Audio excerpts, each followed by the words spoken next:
All right, how many of you remember doing matrices last year in Algebra 2? Or you have at least heard the word.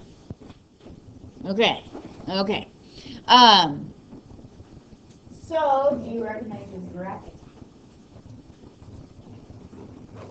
Okay, way back when I was in high school, a movie called The Matrix came out. Have you seen it? Yeah, I've seen all three. Yeah? Okay, at least a couple people. All right. So it has nothing to do with what an actual matrix is. Okay? A matrix is.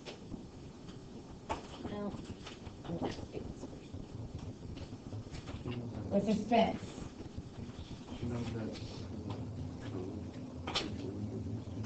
Okay. A matrix is a rectangular array of numbers. Okay? Kind of like a table, but without like the lines to separate columns and rows. Okay? A rectangular array of numbers. Like this.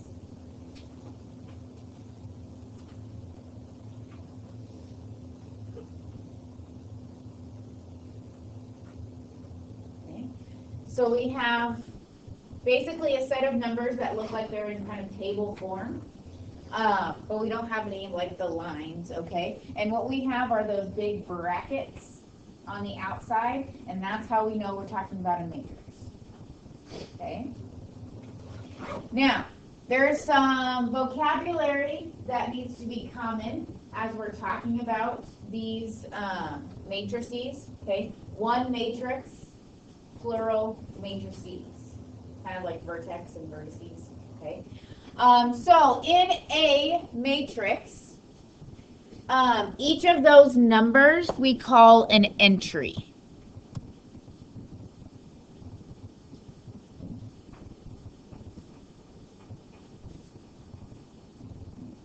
Now matrices can be of various sizes, okay? As long as it's rectangular or square, we're talking about a matrix, okay? And so when we get into operations with matrices, and even when we get into what we're going to do later in the class period, the order of the matrix is important. So the order is going to describe the size of the matrix. And if you recall from Algebra 2, we're going to describe the order as the number of rows by the number of columns. Kind of like we would a piece of wood, okay? Like a 2x4 or a 2x1 or whatever.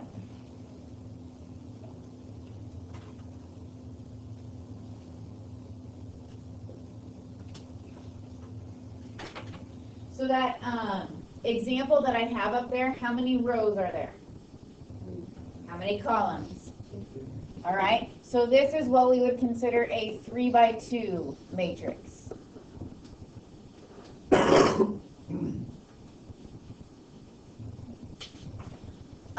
And then if we have the same number of rows as we do columns, we do call that a square matrix.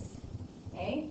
And square matrices, we can do some special things with, which we will talk about, I think, Thursday.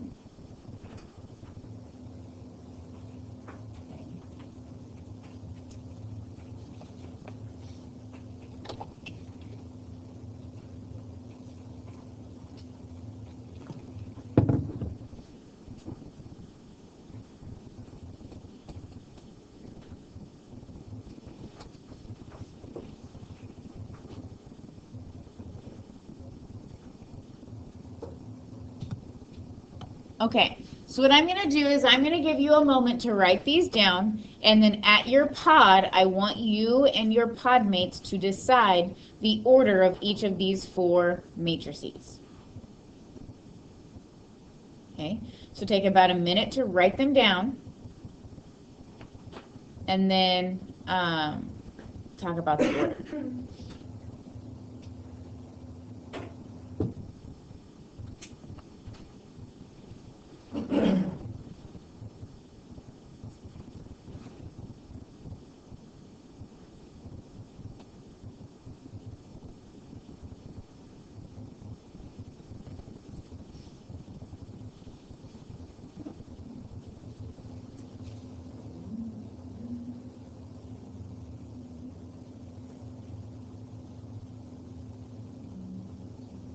All right, I want to hear some talking now.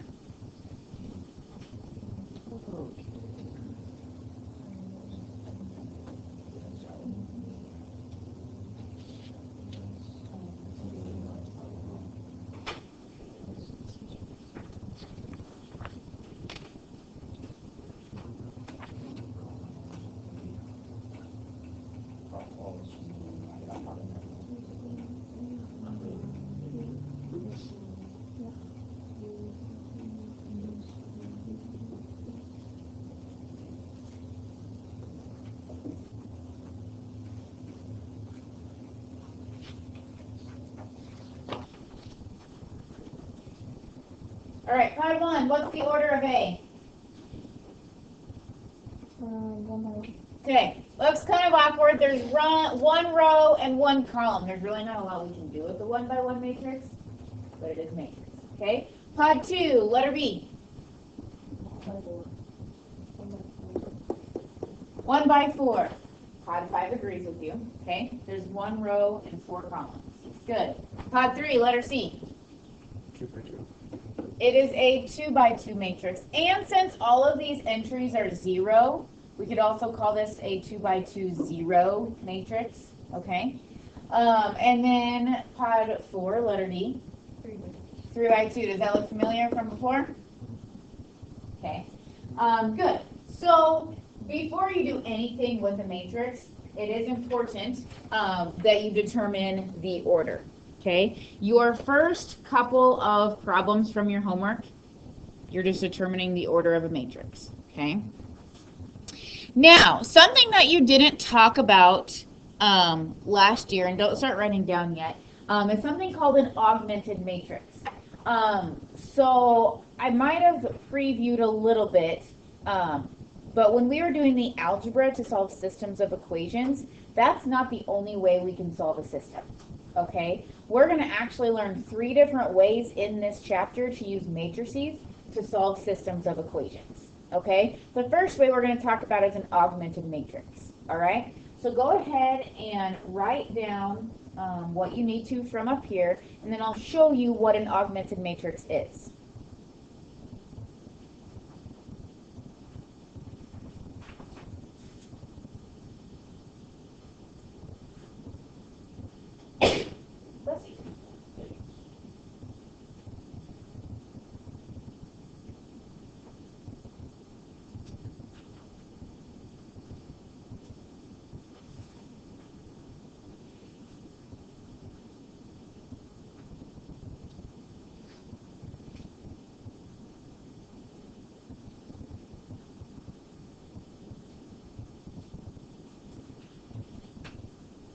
Okay, so since there are 3 equations, we're going to have 3 rows in our augmented matrix. Notice how all of these equations have x, y, z on the left side and then the constant on the right side. That's how they need to look. Okay, so since there are 3 variables, we're going to have 3 columns, but then we're going to add a 4th column for those constants. Okay? So basically, in an augmented matrix, you're going to write, your entries are going to be the coefficients of your variables, and then your very last column represents the constants that they're equal to. So since our first equation is x minus 4y plus 3z equals 5, we're going to have 1 representing x, negative 4 representing that y, 3 for that z, and then 5 would be our last entry. Okay, and what you're going to see is you're going to see some dots separating the coefficients from the constants. Okay, so our second row, here I'll raise this up a little bit. Our second row is going to represent our second equation. So negative x plus 3y minus z equals negative 3. We would have negative 1, 3, negative 1, negative 3. And then our last equation, our last equation, notice how we have 2x minus 4z. We're going to have to write 2, what is our second entry? 0, -4, and then 6. So you can see we have 3 rows for our 3 equations, and then we have a column for each variable, and then an extra column for the constants. Okay? Now, today we're going to practice setting those up. Tomorrow, I'm going to show you what we can do with our matrices to actually solve that system of equations right there. All right, so I'm going to give you one to do. Right? Here's a system of equations I would like you to turn into an augmented matrix. And I do want you to consult with your neighbors.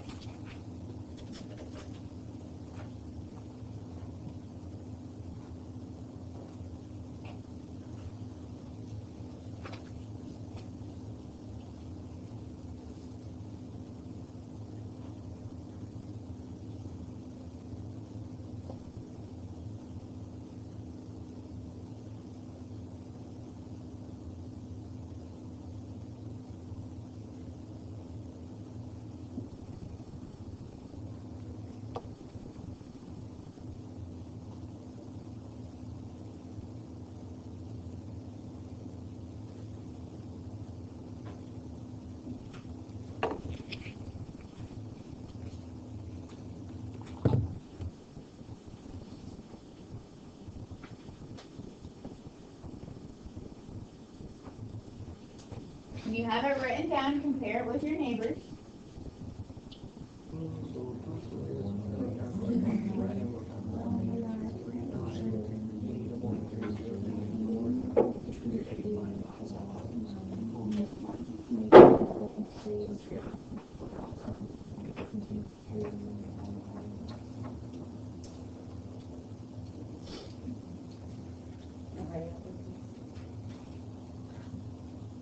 What do you do? Are you guys ready? No. No? Okay, I'm ready.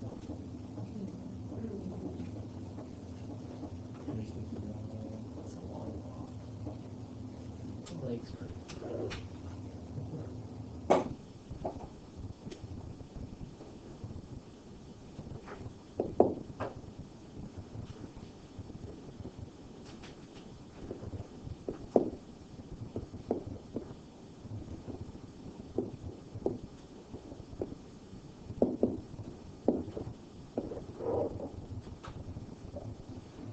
Beautiful. Do you agree? Okay, good. My only piece of advice to you, Marissa, would be to put just a little bit more space in between your entries. Because if I didn't have this right there, I might think that was like a -55. You see what I'm saying? Because they're just as close as this 1 and 7. So just make sure you, not necessarily for me, but more for you, make sure you have enough space so you can tell what your numbers are, okay? Would it work if we just like put No comments. No comments. Okay? No comments. No comments in matrices. That was a great question. Okay? All right. So we will do more with these. Basically, what we're going to talk about next, we're going to use tomorrow to solve these. Okay? So we need to talk about what is legal inside of a matrix. Okay? So we've spent, what, the past 4 years talking about what is legal with equations. We can multiply both sides by a number. We can move things to be, we can add and subtract to the other side, right? But what can we do inside of a matrix? So I'm going to teach you some elementary row operations. Okay? There are 3 different row operations we can do. So inside of our matrix, we can perform some elementary row operations. The first thing that is legal is that we can interchange 2 rows.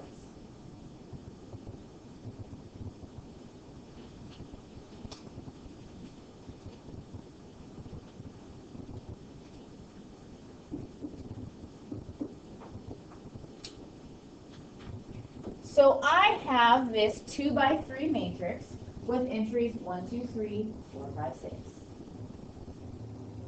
okay? And it is okay for me to take row 1 and switch it with row 2 to write 4, 5, 6, 1, 2, 3.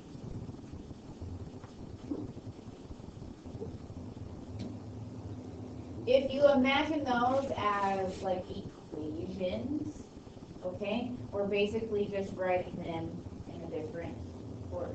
The first one is now second. Okay, so it is legal to just switch rows, but you need to tell me which rows you're switching so I can follow your work. Okay. It is also legal to multiply a row by a non-zero constant.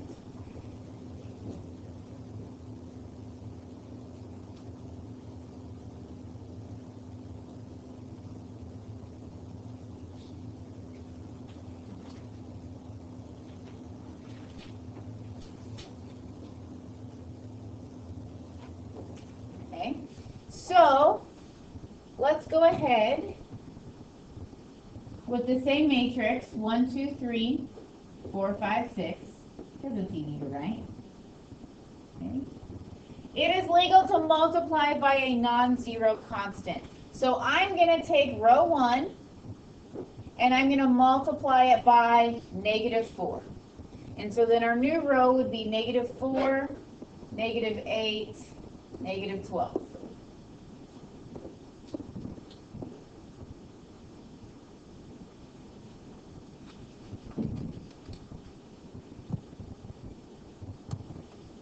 Okay, that is legal. If we imagine these as like equations, right? It's kind of like multiplying both sides by the same number. And the last elementary row operation is adding a multiple of a row to another row.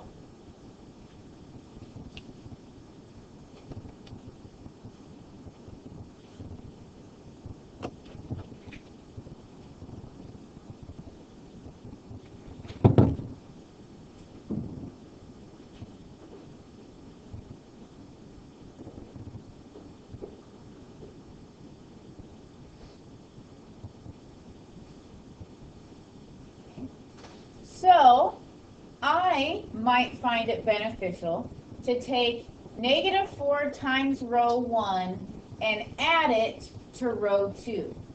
Okay, I'm still going to keep row 1 as 1, 2, 3. Okay, but if I multiply by row 1 by -4 and add it to row 2, I get -4 times 1 plus 4 is 0. -4 times 2 is -8, plus 5 is -3. And then -4 times 3 is 12, plus 6 is -6. That would be my new matrix. Can anybody see why that would be beneficial if this were an augmented matrix? What would that bottom row represent? Yeah, we have -3y equals -6, y equals 2. See that? Okay. Basically, tomorrow, we're going to use all of these row operations to figure out what x and y are. Okay. Biggest thing to keep in mind that anytime you do these row operations, they're going to be row equivalent. So these 3 different matrices that we have represented here, they are all row equivalent to 1, 2, 3, 4, 5, 6 that we started with.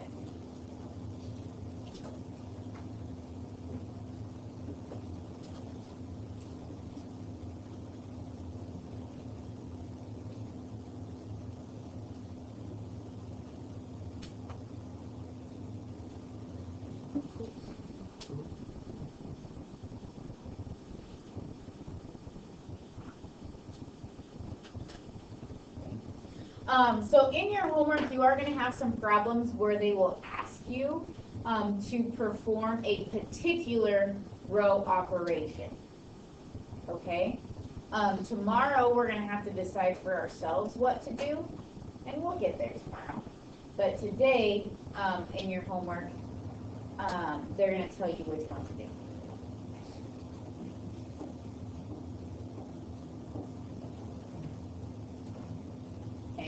So hold on. Where's it go here? Oh, that was great.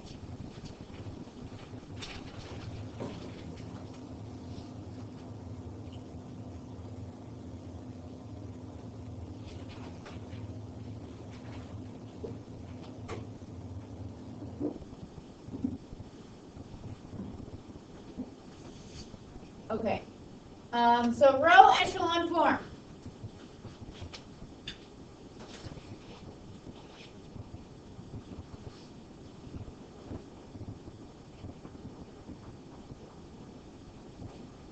We're going to write some words down, and then I'll show you what it looks like, okay? If a matrix is in row echelon form, then any row of zeros has to be at the very bottom. You won't see this very often, but if there is a row of zeros, it has to go to the bottom.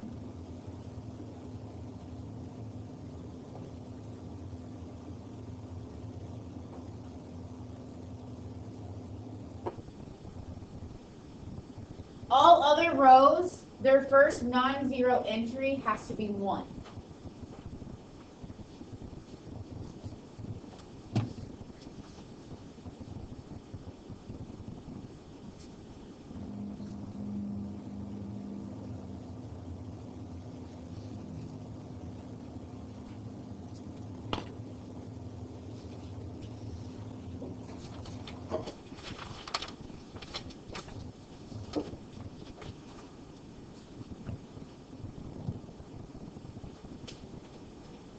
Okay, I promise I will explain this to you. Let's just write it down first. For 2 successive non-zero rows, the leading one in the higher row is farther to the left than in the lower row.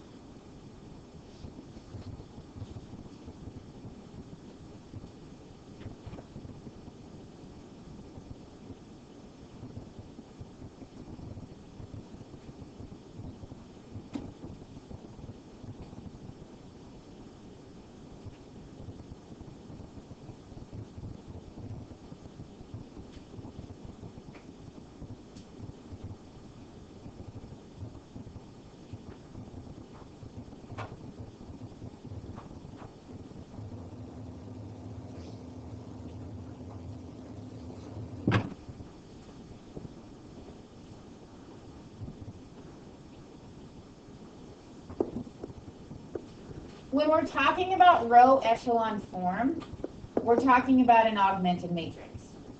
Okay, that's really where we're going to see the benefit of getting it into this form. Okay, this is a matrix in row echelon form. Okay, so there's not an entry of all zeros or a row of all zeros. Okay, so we don't have that case. But notice how all rows, their first non-zero term is a 1. Okay, and then this just means that in 2 successive rows, so look at row 1 and row 2, the leading one is farther to the left than the lower row. So the first row, the 1 is the furthest to the left. And then the second row, it's not as far to the left. Okay, so it kind of creates this diagonal, or what I like to say is like a seatbelt of 1s. Okay. So the higher you go, the furthest to the left that leading one is. Does that make sense? Okay. Now, how could this be helpful? What does this bottom row say? Z equals -1. Then we can move to the top row, or the second row. X minus Z equals 3. Right? And then the first row, X plus 5y plus 2z equals 7. Okay? In this form, we can pretty easily do some algebra to solve. Okay? Now, even better, we have something called reduced row echelon form, where zeros are above and below every leading one. I'll show you what that looks like after you write it down.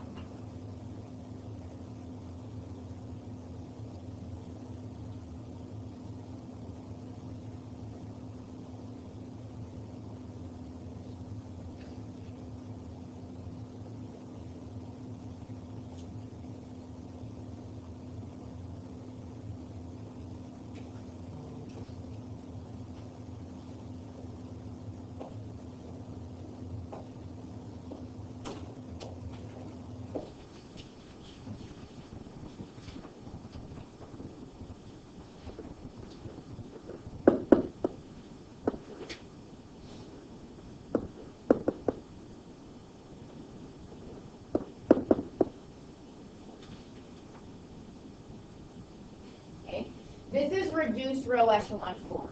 It's all zeros and ones on to the left of those dots, right? And you have you still have that diagonal of ones, right? Okay. Well, let's talk about what this would represent. What does that first row mean? X equals 5. What does the second row mean?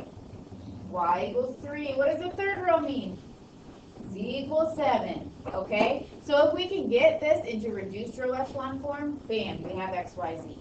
Or if you have like a 4 or 5 variable system, you have all of them. Okay? Now, some of you are looking at me like, oh my gosh, 5 variables, what do you mean, Mrs. Holman? We're gonna do some of this by hand, but we're also gonna do some of this with our calculator, where you can input a matrix into your calculator and you can say, put it in reduced row echelon form for me, and it will. So tomorrow, make sure you have your calculator so I can show you that. Okay? So go ahead and write down this augmented matrix for me.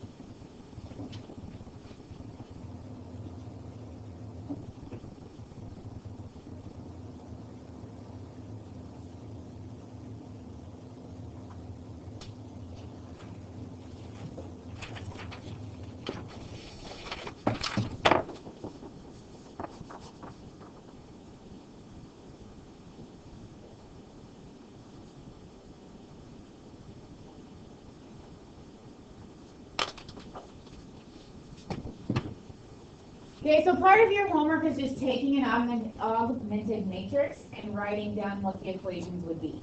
So let's write down what these would be. This would be x minus y plus 2z equals 4. There's not an x in the second one. We just have y minus z equals 2. And then our last row would be z equals negative 2. Okay, so you can see that this works out pretty nice for us, right? If we can get it into at least row echelon form, we have that z equals negative 2. Then we can move up to that second equation, right? Y minus z equals 2. What's y?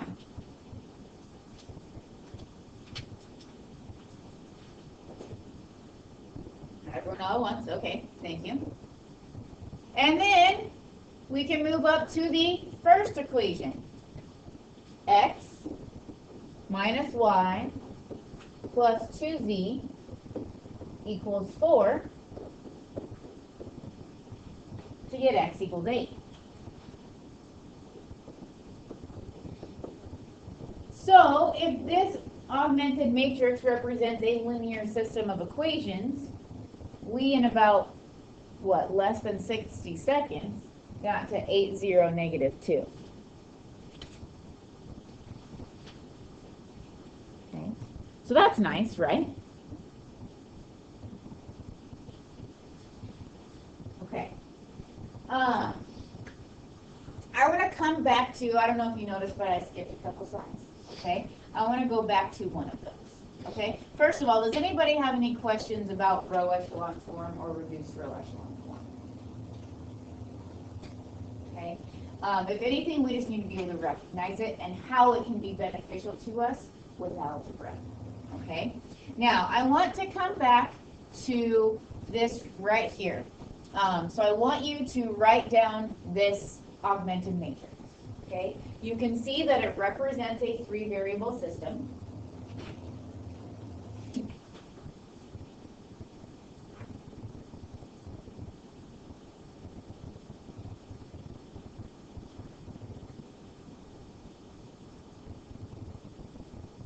And like I said, in your book, it's going to tell you what to do with row operations.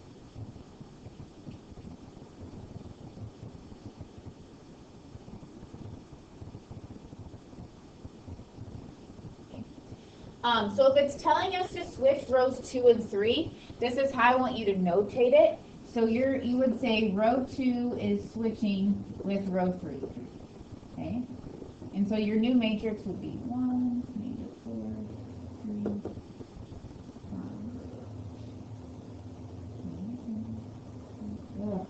5.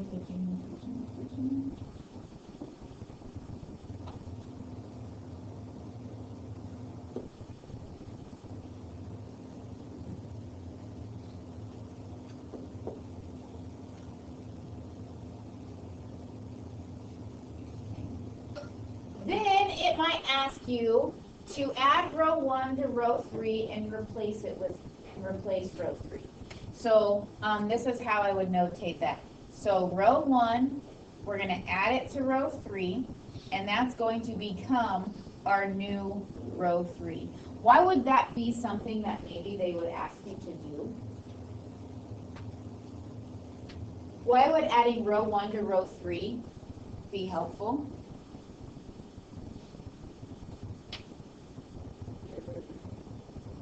Okay. We now have a leading 0.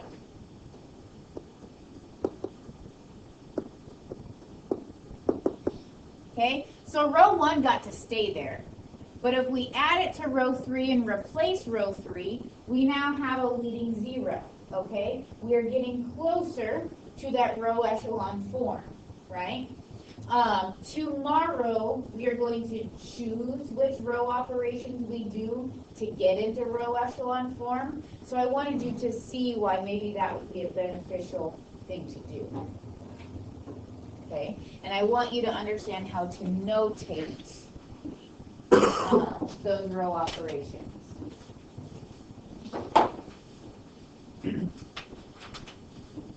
Okay.